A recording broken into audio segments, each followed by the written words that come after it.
Hey Travel Buds, it's your girl Steph coming at you once again.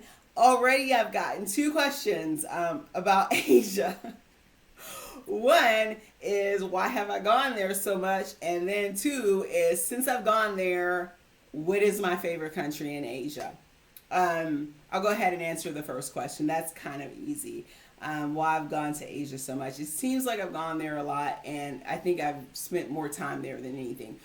One, because I was dating a guy who was in Tokyo, and then the other is my fiance is actually from Asia. And while we were there, while we were visiting, my my first place on the list, Angkor Wat, his family kind of saw it and they were like, "You're not going to come this close to us without seeing us." So we had to extend our visit and go and see his family. And one, you can't get to Angkor Wat without going to other places. So I thought instead of just flying, I would spend a couple of days here, a couple of days there, a couple of days there, and just enjoy the whole time. So I got to see a few different places of Asia. So that's why I've been to Asia the most. And the second thing also was with China, you have to have a visa, and it was a hard deal trying to get the visa. So I had to go back for a different trip to China. And since you're going to go to China, you can't just go to one place. So we went to different places. Three, actually, we were supposed to be going to four,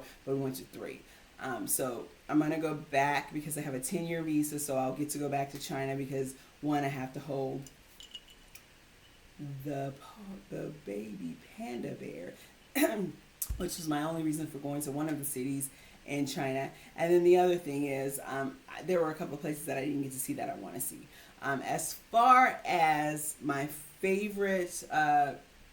favorite country in China. If you would have asked me this last year, it would have been Japan, hands down, no question. One, because it's so easy to talk to people and to get around, and the people are so open-minded and love Americans. They love Americans. I'm sure some of them don't, but everyone that I met actually love Americans.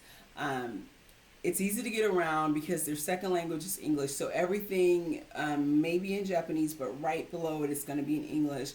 Most of the people speak English, and then most of the people that are in the public sector have to speak English so that they could talk to other people, not just from America, but other English-speaking people. So for those reasons, I did love Japan, and it's advanced, and the technology and the food. Oh my gosh. So many reasons why I love Japan. On the flip side, my least favorite place would have been China, just because the opposite reason. It was hard to get around. It was hard to talk to people because a lot of people don't speak English. They speak Mandarin or different dialects in the Chinese language. So that's very hard since I don't speak anything, any other language other than English, a little French, and Italian.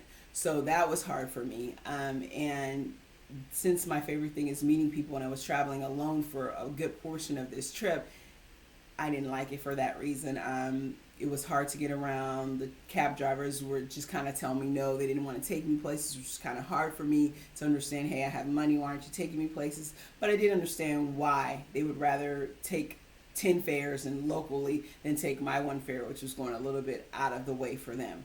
So, and then also, there are places where we have it in English, or it's an English street or whatever, and for them, it's not in English, it's Chinese. So they didn't even understand where I was telling them that I wanted to go. So they were like, no, I don't know what that is. And then once I understood that, I started getting things actually written down in Chinese so that they could be able to take me places. Or actually, one or two times I've actually had an English speaker come out to the cab with me and be like, this is where she needs to go. That doesn't feel good when you're used to being an independent traveler and traveling by yourself and having to depend on someone else. So for that reason, China is my least favorite. I haven't seen enough of Asia to really pick out a true favorite.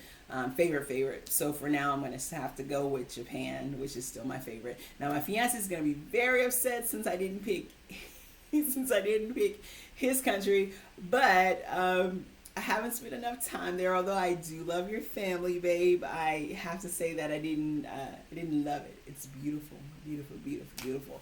But who knows in the future as I'm spending more time there, and I did kind of agree to move there. We'll see.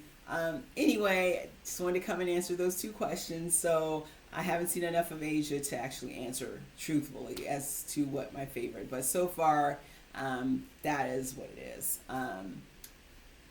That's it. As far as Asia, I'm not going to be going there anymore this year. I'm headed to Africa. Super, super excited about that. I will be going back to Asia sometime in the future since I have a 10-year visa. But up next, Africa. Anyway, see you guys later. Bye, travel buds.